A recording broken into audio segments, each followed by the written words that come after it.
Hi friends, எல்லாரும் எப்படி இருக்கீங்க? நல்லா இருக்கீங்களா? வீடியோ போட்டு ரொம்ப நாள் ஆகுது. கொஞ்சம் வேலை இருந்ததுனால வீடியோ போட முடியல. இனிமேல் ரெகுலராக வீடியோ வரும். நம்ம வீடியோ இப்போ தான் ஃபர்ஸ்ட் டைம் பார்க்குறீங்க அப்படின்னா சப்ஸ்கிரைப் பண்ணாதவங்க சப்ஸ்கிரைப் பண்ணிக்கோங்க. நானும் அப்பா ஹஸ்பண்ட் எல்லாரும் எங்கே கிளம்பிட்டோன்னு பார்த்தீங்கன்னா, ஆடி மாதம் பிறந்துச்சு இல்லையா? ஆடி மாதம்னாலே எல்லா கோயிலும் அம்மன் கோயிலில் பார்த்தீங்கன்னா விசேஷமாக இருக்கும். அதே தான் இங்கே பொன்னியம்மன் கோயில் சொல்லிட்டு ரொம்ப விசேஷமாக நடந்தது.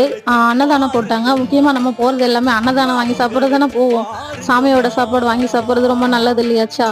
அதனால ஒரு மஞ்சள் பை ஒன்று எடுத்துக்கிட்டு கிளம்பிட்டோம். அது எதுக்குன்னு பார்க்குறீங்களா? அது ஏன்னு பார்த்தீங்கன்னா, அன்னதானம் வாங்கி சாப்பிட்டு வீட்டுக்கு வந்து எடுத்துகிட்டு வந்து சாப்பிட்றது. ஒரு மஞ்சள் பை கூடவே எடுத்துகிட்டு போயிட்டோம். அதில் பாக்ஸ் எல்லாம் வாரி போட்டுட்டு வச்சுருக்கோம் பாருங்க, அந்த பை தான். ஏன்னா அதில் சாப்பாடு வாங்கி வச்சுருக்கோம், வீட்டுக்கு வந்து சாப்பிட்லாம் அப்படி சொல்லிட்டு. அவ்வளோதாங்க. நல்லா சாமி கும்பிட்டுட்டு அவ்வளோதான் ஃப்ரெண்ட்ஸ். ஹஸ்பண்டும் பிளேட்டில் வந்து சாமி சாப்பாடு வாங்கிட்டு வீட்டுக்கு எல்லோரும் கிளம்பிட்டோம். இந்த வீடியோ பிடிச்சிருந்தா லைக் பண்ணுங்கள், ஷேர் பண்ணுங்கள், கமெண்ட் பண்ணுங்கள். அடுத்த வீடியோவில் சந்திக்கலாம். டாட்டா, பாய் பாய்.